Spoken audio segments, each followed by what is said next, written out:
Hey, welcome to Edinburgh Interfaith Annual Peace Talk. I'm your host Amina Ahmed and I'll be taking you on a journey visiting holy places around Edinburgh.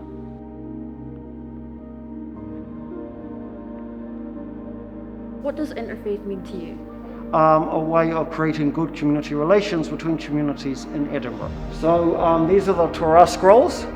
The Torah scrolls are in an ark, which is named after the Ark of the Covenant, and contains the story, the history of the Jews and what Jews are meant to do and their relationship with God.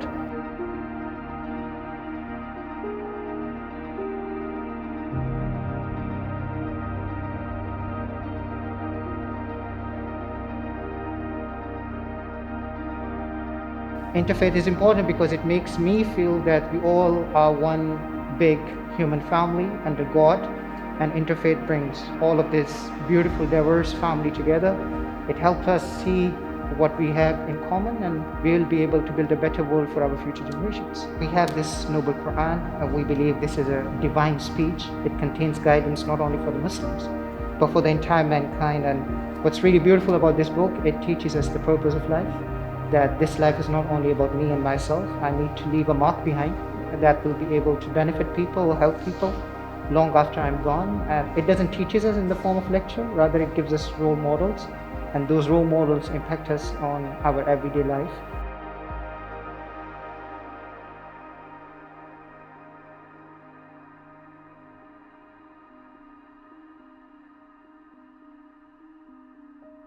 For me, Christianity and my faith teaches me a lot about justice and peacemaking, and I think it would be quite silly to believe that Christians have all of the answers. Obviously we don't, and I think it's only in conversation and friendship and mutual understanding where we're going to get to the place where our faith, all of our faiths are waiting for us to go. I'd like to take you over to this banner actually. This banner kind of like explains our church a little bit, but actually I wanted to show you this. So this is the Council for World Mission, which we're involved in. This is what I study with my PhD research. It's kind of about our worldwide church, and this is how we're kind of connected to all of the different churches around the world, and we're all kind of working towards the same aim, and we kind of feel like this little hub in Edinburgh is a very small piece of that, but we feel connected to the rest of the church. And we have things like Christian Aid that we support. It's obviously a really big charity. So I just feel like this is a really simple way that we understand what we try and do here. I'm wondering what kind of motivates you to keep with your faith and like to worship God and carry on when things are hard? I think, to me, the purpose of a group religion is actually to transform people and transform society. And that's what my faith helps me achieve. So especially in hard times and difficult times, when people are emotionally more attached to the unseen entity, they probably never believed in it, but in times of difficulty and hardship, you always look for that kind of support. And that's where my job comes in. And I feel very proud of the fact that I am in a position where I can introduce people to God. So how do you manage to continue giving services, especially in the post-COVID world? Yeah, that's a really good question. I feel like here we've been quite careful, and so we're doing a mix of online and hybrid services. So if people are a bit unsure about coming into a building, they can join online.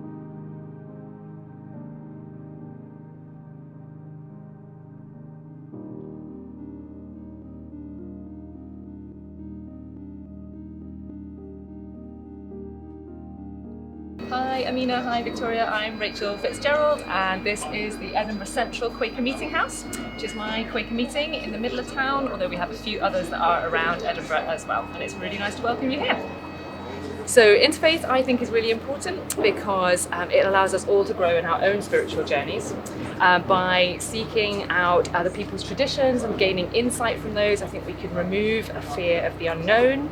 I think we can foster friendships across boundaries, and I think it can give us all a little indication of what it might be like to walk in somebody else's shoes. So this is Advices and Queries, and it's a very small excerpt from our larger, what we call our Book of Discipline.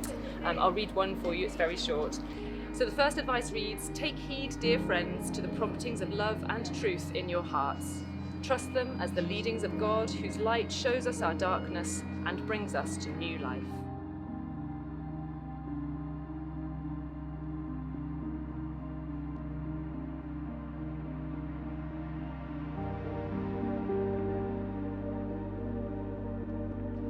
Why is is interfaith important to you at St Giles Cathedral? Well, at St Giles we like to see ourselves as a sacred space for encountering God for all people in Edinburgh and in the nation as we host civic and national services here. I certainly think interfaith is important because I think the more we understand each other, I think it's healthier for our communities. And this solid piece of marble was gifted to the cathedral. It stands as a commitment to our ecumenical work. I just wondered whether within St Giles Cathedral there's a space for simplicity and how you find that. There's one particular one, the Albany aisle, at the north west corner, which we set aside for silent or quiet and silent prayer.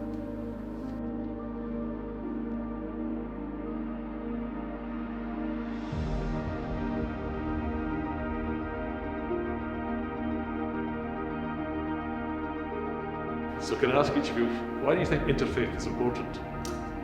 I think for me it's because I grew up as a Roman Catholic Christian, and when I was young, people of other Christian churches and other faiths were very much viewed as other, and that was a current that I was subject to, but also one that I've learned to grow beyond, as I believe now that much more unites us than divides us, and that the quality of relationships that we build together is really important for our society.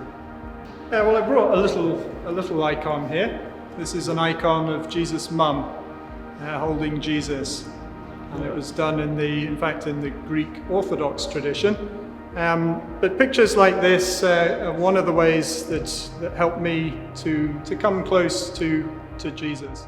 Praying to God is a very powerful prayer with so much belief, not only in Jesus, but how did Jesus himself came. So these are the things, and also angels, we believe in angels, we believe in saints. So as Catholics, we so much believe in God.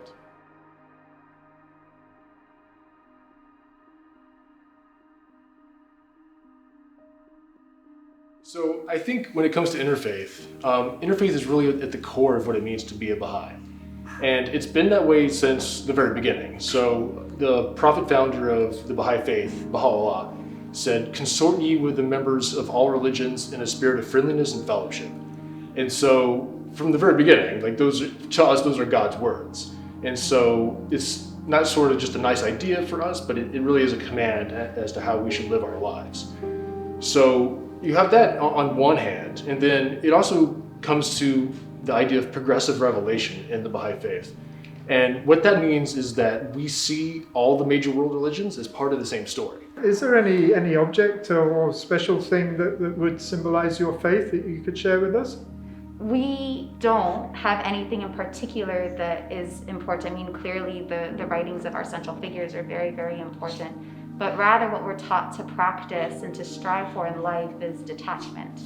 And so what we're told is, well, if you're attached to physical objects or physical things, it's a distraction from what you're supposed to be doing in life, service to God, service to humanity. And so instead, what you should focus on is action. What is the mode of propagating your faith? Our idea of what it is to teach is to have conversations with people if they're asked. Usually, we don't kind of push our way into that very often. But then it's teach about what we think about the world, about who Baha'u'llah is, what it means to be Baha'i, our relationships with God. But it's got to be in a way that really is, like, honestly, really respectful.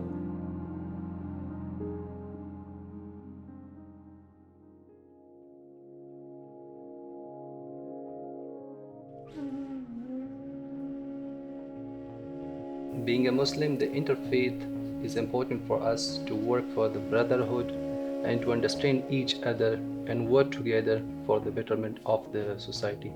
Islam shows us 5 fundamental.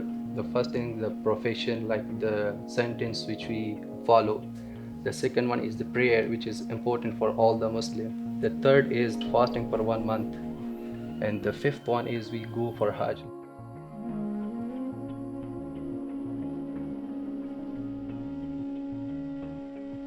Interfaith, I think it's a very good organization. The biggest thing we believe in is the humanity.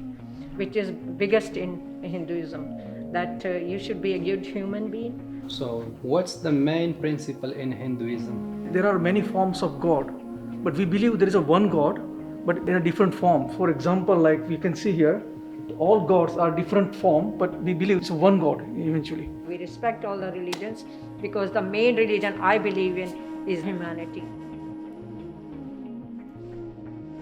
Right from the beginning, with our founder Guru Nanak Dev Ji, advocated total equality, not only equality between men, but gender equality, which is vital and was quite like something that had not been heard of before. So from that starting point, Guru Nanak Ji challenged the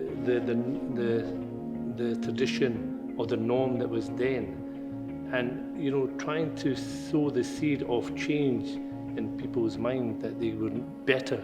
You can improve yourself if you believe in the one creator and the creation of the human race as one.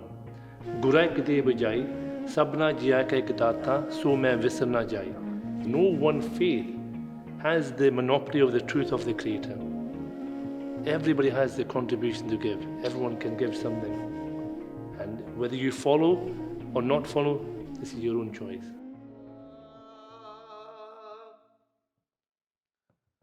ਨਾਮ ਜਪੰਦੜੀ ਲਾਲੀ ਪੰਦ ਜਲੰਦੜੀ ਮੇਰਾ ਅੰਦਰ ਠੰਡਾ ਗੁਰ ਦਰਸ਼ਨ ਦੇਖ ਨਿਹਾਲੀ ਹਾਂ ਆਇਆ ਦੂਰੋਂ ਚੱਲ ਕੇ ਮੈਂ ਤੱਕੀ ਤਉ ਸਰਣਾਏ ਜੀਓ ਮੈਂ ਆਸਾ ਰੱਖੀ ਚਿਤ ਮਹਿ ਮੇਰਾ ਸਭੋ